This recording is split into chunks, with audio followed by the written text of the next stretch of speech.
Welcome, all you wiretappers.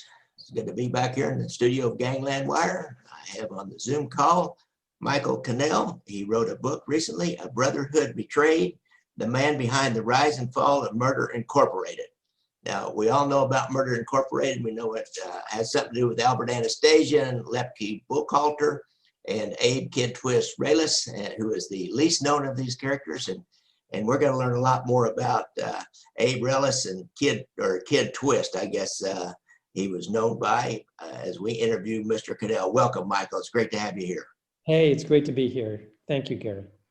Now, Michael, as I was researching your book here a little bit, I see you got paid a heck of a compliment by Judith Reveal. She says, Cannell's telling of this story is page-turning. His research is unquestionable. His description is chilling, and his character development is absolutely visual. So that's that's a heck of a compliment, isn't it? Yeah, I really appreciate that. Of course, that's what I was going for. As I wrote this, you know, I really tried to write it the way a novelist would write a great novel, or the way a movie director would make a movie. It's all true, it's history, it's journalism. Everything in this book is true, but I've tried to shape it the way a novelist would shape a novel, or the way somebody making a Netflix series would shape that. So I'm gratified to hear that quote, because that's exactly what I was going for. Yeah, folks, let me give you just a little example here. Here he is describing Arnold Rothstein. Most people are familiar with Arnold Rothstein. And I quote here from the book, he was a tall figure, silky smooth, with the cultivated pallor of a vampire. He gambled all night and slept all day. I mean, you can visualize Arnold Rothstein from that. There's no doubt about it. Well, this book mostly takes place in the 1930s. Starts in the 20s and then into the 30s, right up to 1941. Of course, that's a really colorful and wonderful backdrop to have for a book. So I did try to make it as colorful and cinematic as possible. You know, Brooklyn in the 1930s is just an incredible backdrop for a story. And I really did try to bring all of that to life. Kind of the modern day Damon Runyon, huh? Yeah. What you're struggling for. So, Michael, tell me a little bit about, or tell the listeners out here a little bit about your credentials, shall we say, and how did you get to this point of writing this book? Well, I'm a newspaper guy. I worked at newspapers and magazines my whole life. I used to work at the New York Times. I left the New York Times about 9 years ago to write a book about car racing, the true story of two men who were on the Ferrari race team in the late 50s. That book is called The Limit. And then I wrote a book called Incendiary, which is about the first case of criminal profiling, the first time that the police went to a psychiatrist to solve a crime. And now this book, A Brotherhood Betrayed. So I'm a nonfiction writer. All these books are all true. But as I said earlier, I'm trying to write them in a style that is known as narrative nonfiction. For those people out there who may know the great books of Eric Larson, Devil in the White City, and Laura Hillenbrand, who wrote Seabiscuit, and Unbroken. I'm trying to write books the way they write them. True books, history, but written as if they are movies. Really, and I appreciate that. I remember when I was researching this book I did about the Kansas City end of the casino skimming investigation. So Nicholas Pileggi, of course, wrote the definitive book on casino and the movie, the screenplay. And so I was looking at his, and he didn't quite get to where you got, I didn't think, but he did that sort of thing. He would explain what the dry facts would be, then he'd follow it up with dialogue from characters, which it really made it a lot more entertaining. Well, like, of course, Nick Pileggi is one of the great figures in this business, and I would not presume to compare myself to him, but I think he and I have been trying to do the same thing, which is to write to write books about true crime and mafia history in a way that is cinematic and riveting. Yeah, interesting. Well, I'm gonna read this even closer and study it because I have another book that I'm thinking about writing about something that's not even mob, and Okay. I can't quite get the courage up to do it. But you know, I hope you do it. I hope you do it. I'm gonna definitely pony off of what you've done and already have a little bit off of what Pledgy's done. It's not easy, folks. I want to tell you something. Good writing is hard. They taught us that in law school when they first started legal writing. They said, I want to tell you guys something. Good writing is hard. Yeah, So, it is hard. It is hard. Michael, we had a guy he was a bright guy, and after the first semester, he dropped out. And I happened to run into him. He said, he said that legal writing, he said, that's crazy. He said, I always thought that if you just wrote a lot, that's good writing. No, I think it's kind of the opposite, actually, for me. I think it's, it's about writing less and not more. Really? So let's start in on what's this book about, I guess. Tell the folks what this book's about, a little bit about your main character here. Well, Gary, I guess I would put it this way. During Prohibition, the mobs in New York, Chicago, out where you are, around the country, they made so much money without hardly trying. During Prohibition, they controlled the flow of illegal alcohol, bootlegging, moonshine. They controlled the speakeasies. They controlled the gambling. They controlled the prostitution. And the money came in by the boatload. I mean, just mountains of money. And they lived large. They went to nightclubs. They were surrounded by chorus girls. But when Prohibition wound down, the mob had to figure out a different way of operating. And that was the point when organized crime really had to get organized. And the top mob bosses put together a nationwide, coast-to-coast affiliate of mobs, a kind of confederacy of mobs. Lucky Luciano, in particular, wanted to run the mob like General Motors or like McDonald's, with franchises in every city. He wanted to run it like a profitable business. And part of that business meant putting together an assassination squad that would kill anybody who was an informant or potentially an informant. The theory was that if there was nobody to testify against them in court, then there wouldn't be any prosecutions. And to perform these assassinations, the top mob bosses called upon a Jewish gang, actually Jewish Italian mixed gang in Brooklyn, in the Brownsville neighborhood of Brooklyn, headed by a man named Abe Reles. His name was Kid Twist.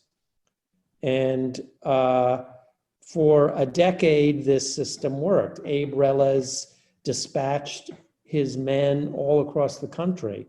They killed hundreds of informants, hundreds and hundreds, by one count as many as 1,000, although I find that figure a little hard to believe. And this worked. It worked for a decade until Abe Reles himself became an informant. And in fact, the man who had spent his adult life killing informants became the biggest informant of all. And then the question was, could the government keep him alive long enough to testify in court? And he testified against 4 of his closest friends. They all 4 went to the electric chair. The district attorney in Brooklyn was about to start prosecuting the big bosses when Abe Reles went out the window of his hotel in Coney Island and died. And then the question was, did he go out that window voluntarily, or was he thrown out the window? Did somebody kill him?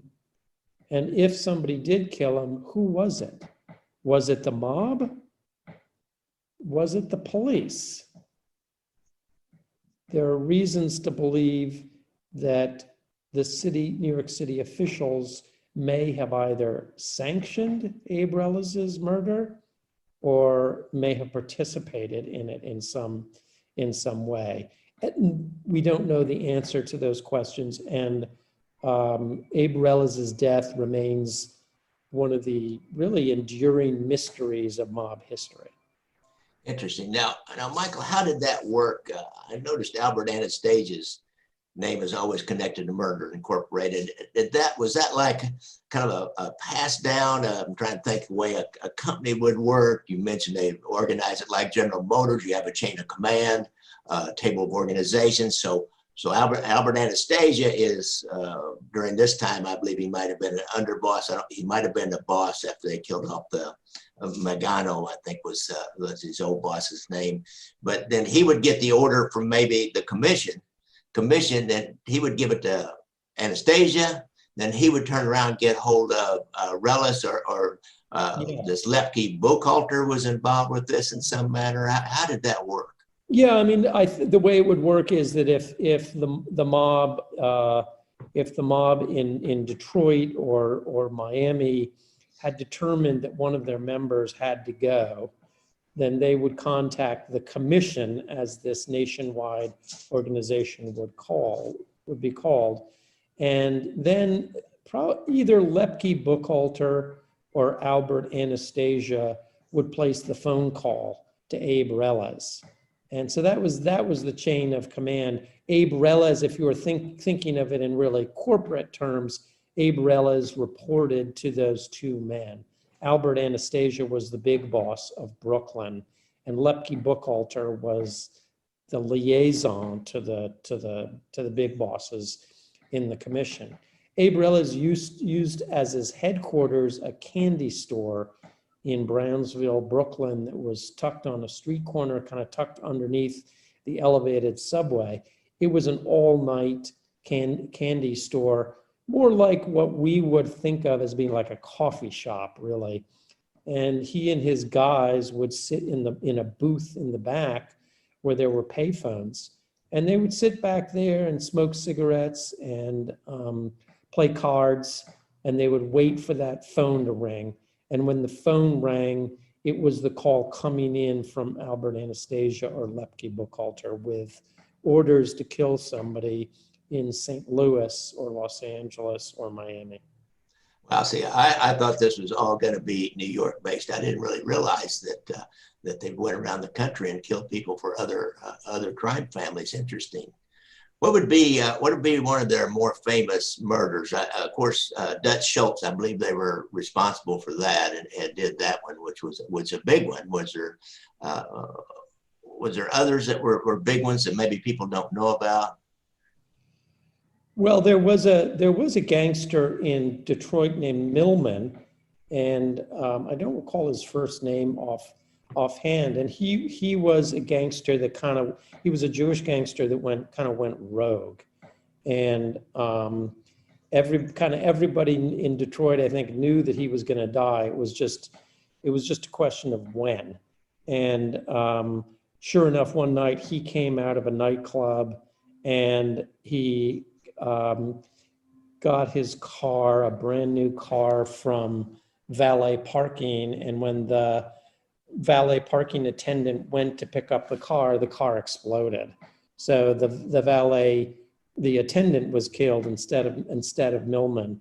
But they eventually did get Millman. And these murders took place, like I say, in cities all across the country. And the Murder Inc. Assassins really treated it like a business. I mean, it's almost comical how much they resembled middle management at an insurance company. They would pack an overnight bag with a clean change of clothes. Of course, their bag would contain a gun and a rope and an ice pick. They like to use ice picks to stab people. They would go to the airport and they would fly into Chicago or Sacramento, and they would be met by the local mob affiliates there. They would do their job and then get on the plane and fly back to New York. Usually they didn't even know the name of the person that they were killing, and they didn't know what that person had done to deserve their fate. They wouldn't find out until they read the newspaper the next day. Well, what a way to insulate the local boss of the local people who had maybe a motive to have this person killed. What a way to insulate that boss and all his people, all his guys. You know, It kind of reminds me a little bit. Al Capone did this for the St. Valentine's Day Massacre. He had this group of guys from St. Louis who were Irish, mainly called them Egan's Rats, I believe was their gang name. A guy named Fred Killer Burke, and he imported them up to do that St. Valentine's Day Massacre and other murders up there. These guys are smart, man. They were really smart. They were really smart, and the local bosses would make sure to have an ironclad alibi at the time that the killings occurred.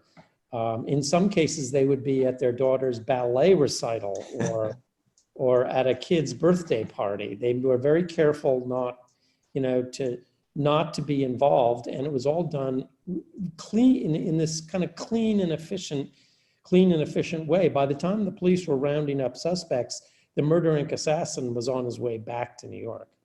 Wow, that's really interesting. The Jewish gangster kind of phenomenon. Every major family, and we had a small contingency in Kansas City, but every major family has this small Jewish contingents that they bring in. Cleveland brought them in pretty far. Milton Rockman, there in the 70s, could have been considered the boss almost for a period of time. And Chicago had quite a few Jewish people in there, and all of them have. How do you explain that? How did that work? I mean, they're both kind of from these ghettos, if you will, from these cultural enclaves that were really tight and together, and they grew up, in neighborhoods next to each other. At least that's what happened in Kansas City. So they would have known each other, about each other, since they were little kids. Kind of, how did that work? Yeah, I think it happened just exactly the way you said it.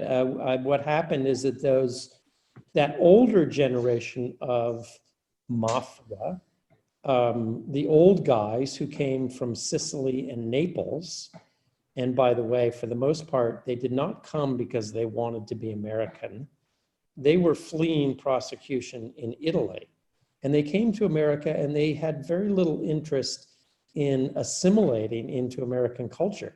They stayed Sicilian when they were in America, and or they perpetuated the language and the customs of their home village right there in Lower Manhattan. They had no interest. The Neapolitans had no interest in working with the Sicilians, and the Sicilians had no interest in working with the Neapolitans. And it was very clear in what we now call Little Italy in Lower Manhattan, it was very clear where the Neapolitans lived and where the Sicilians lived. There was a dividing line, and they were very segregated. They were very much about vendettas and grievances. They had no interest in working with Jewish gangsters, Irish gangsters, Black gangsters. But when the next generation came along, the generation of Bugsy Siegel and Lucky Luciano, that changed entirely. Because, as you said, those Jewish and Italian gangsters, they grew up in the exact same neighborhoods. They played on the streets together. They went to the same schools. They dated each other's sisters. They grew up like brothers. And so, I mean, this was a real shift. Now Italians and Jews wanted to work together. And part of it was that they, at this point now, after Prohibition, they wanted to make money. They wanted the mafia, the mob, organized crime to be about profit, not about petty ethnic grievances. And so there's a quote from Lucky Luciano in which to paraphrase him, he said, "The dollar bill does not know, and it does not know if you're Jewish or you're Black or you're Italian." So when Kid Twist, Abe Reles, came along in Brownsville, Brooklyn, he was trying to be the big guy in his neighborhood. And in order to do that, he had to overthrow the three brothers, the Shapiro brothers, who were the top dogs in his neighborhood. He didn't have the muscle to do it. So he went to the neighboring Italian neighborhoods and recruited some Italian guys that he knew. And he formed a kind of muscled up gang that he called the Combination. He called it the Combination because it was Jews and Italians working together. And with the help of the Italian gangsters, he was able to overthrow the Shapiro brothers. Wow, that's a good explanation of that. It's something I've not really, I mean, I kind of know it in my head, but I've never really heard that explanation exactly the way you put it. That's really well put. It really is understandable. And that was replicated in every city where there was a La Cosa Nostra mafia family and throughout the whole United States, and a significant Jewish population, which, you know, they all came here about the same time. They were all fleeing whatever, you know, fleeing prosecution, fleeing programs in Russia or Eastern Europe, and looking for a way into the American economy, you know, looking for a way up. That's true. They were all coming. I mean, the Italians and Jews were kind of coming here at roughly the same time. And from, you know, as you say, from Italy and Eastern Europe. And if you think about it, the mob was sort of the original melting pot at that time. You know, this way in which Abe Reles recruited his Italian friends to work with him was an example of what we would now call the melting pot. They were all after the same thing. They were after American prosperity, the American dream, and they were willing to erase the ethnic barriers in order to reach the American dream. So something happened here with Tom Dewey, of course, went on a rampage, and he saw his route to the presidency, I think, via prosecuting these organized crime people, and he really went after him. And he had the prosecution of Dutch Schultz, which he thought was unfair, and of course, you know, they Murder Incorporated had to take Dutch Schultz out because he wanted to kill Tom Dewey. But then, you know, there's another guy after that named O'Dwyer, I believe, that came along and was the next prosecutor. And was that in Brooklyn or? Yeah, William O'Dwyer was an extremely interesting man. He was an Irish immigrant, classic immigrant story. He got off the boat from Ireland with $12 in his pocket and made his way doing odd jobs, went to college, went to law school at night, became a lawyer in a little law practice out by Coney Island that had some ties to the mob, ironically. He became a judge, and then he eventually became district attorney of the borough of Brooklyn. And that was a moment when Brooklyn was seized by a sense of crisis. The mob had really come to just completely control Brooklyn or New York. By now, Tom Dewey had gone on to other things, running for governor, running for president. He ran unsuccessfully for president, but he did become governor of New York State. So while Dewey is gone, while Dewey's in Albany, it falls to William O'Dwyer to try to bust the mob in Brooklyn. Remember that the mob during this period had made so much money that they were easily able to protect themselves by paying off not just the patrolman on the beat, but also the patrolman's boss and his boss and his boss. They were paying off judges, district attorneys, all sorts of figures in the city government. And so people assumed that this would go on forever. How could you possibly root out the mob when they had so much power and influence? But William O'Dwyer set about to do this. And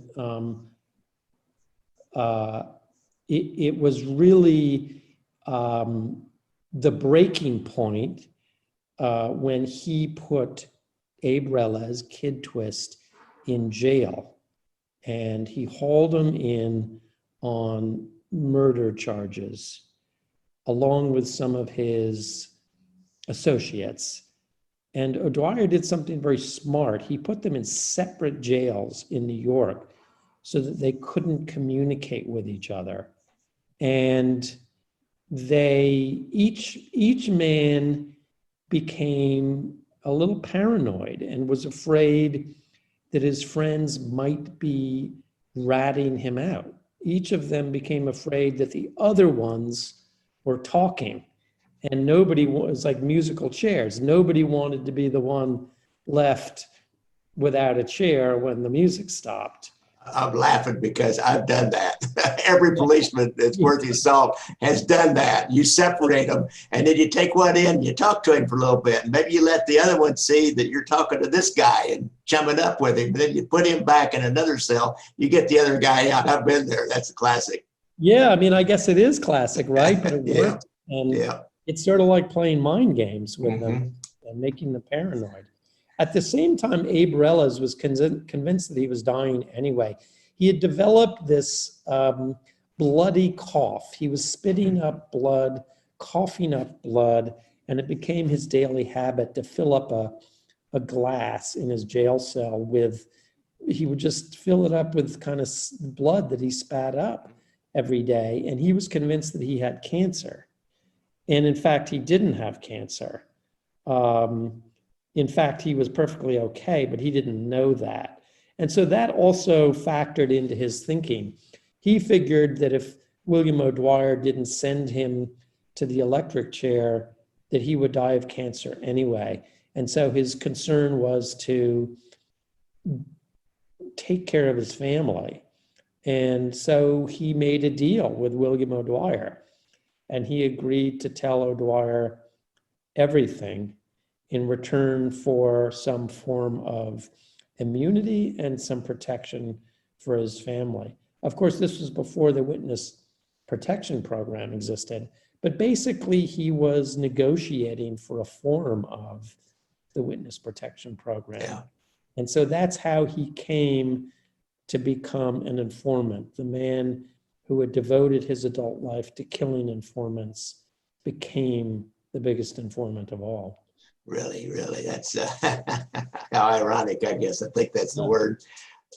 One last question. Now, let's talk just a little bit about the demise, the death of Kid Twist in that hotel room. Now, I've seen the pictures online. I can't remember where, one of these Bob Facebook pages probably, and can't get them from newspapers, where there was a bunch of sheets tied together and thrown out the window that he tied onto the radiator. And the assumption was he was going down those sheets, he lost control and slipped off and fell to the rooftop of another building, but far enough to kill him. Is that, was that crime scene, was that accurate? That crime scene detail? Yeah, he was found outside of his body was found outside of his 6th floor window. He had fallen onto the gravel roof of a kitchen annex that stuck out from the hotel.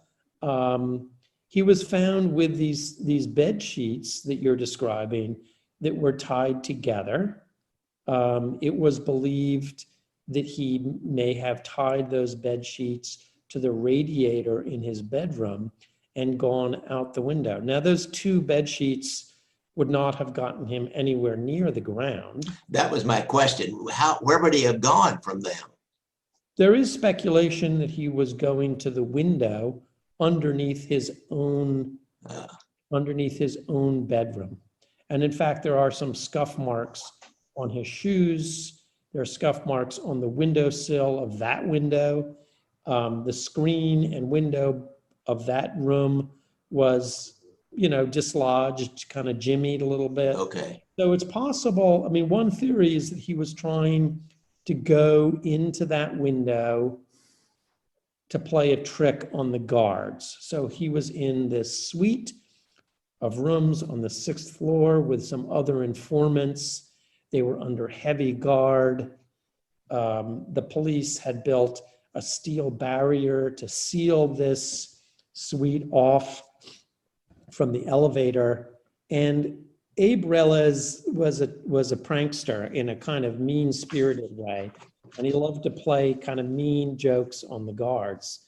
So one of the several theories about his death is that he was just trying to go out the window, just to come back in the window below his own, and then come upstairs to surprise the guards, as if to say, you fools, you can't protect me or keep me from doing what I want. Look, I easily escaped from my room. It's also possible that he was thrown out the window and that those bed sheets were thrown out after him simply to make it look as if he was trying to escape. Right. He was in the room alone, in this room alone, correct? He was in the room alone. Okay. And there was policemen outside the door at the time? Yeah, the police were outside the door and down the hallway. Okay. They were supposed to check on Abe Reles and the other informants every 15 minutes or so throughout the night. But of course, the police were, I think more often than not, the police were sound asleep. More than likely overnight, they'd be up there snoring. One might, if there was more than one might be they tell them to stay awake while the other slept, and then they'd trade off. Been there, done that. Yeah. So, I mean, one of the really puzzling things about this is that Abe Reles's body was found some distance from his window. I can't recall the exact distance, 15 feet or 20 feet out from the wall of the exterior of the hotel. So if he were to have simply fallen out the window while he was trying to get in the window below his own, he would not have fallen that far out. The distance from the building suggests that he was thrown out, that there was a kind of trajectory from the window. So the official conclusion from the police was that he was trying to escape. But I don't think anybody really believes that he was trying to escape. Among other things, if he had escaped, I mean, escaping was the last thing that he wanted. Right, where would he go? Where would he go? And he really did not want to be out there in the city with Albert Anastasia and Bugsy Siegel and others looking for him. Yeah. Well, interesting. I tell you the truth, Michael, I kind of like the theory that he wanted to play a joke on his guards and go in through that other apartment and then come back upstairs and say, hey, look at me. That would be my theory from what you've seen. Now, I don't have the evidence, and the fact his body was, I didn't realize that was far enough away that, to have the trajectory, as you called it, to get that far out really makes sense that somebody gave him a toss. So, I guess it'll always be one of the great unsolved mysteries of the United States. It is a mystery, and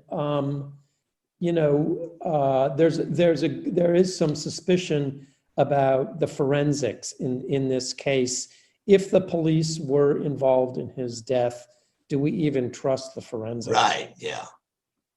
Really, like the knots, and would those knots have held a person and all that?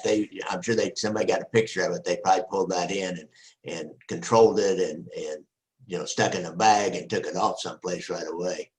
Well, in fact, they sent the sheets to the FBI. Oh, did they? For them to do an analysis in their forensics lab, and their conclusion was that the sheets were not strong enough to hold anybody. All right, interesting. Yeah. Well, I don't know.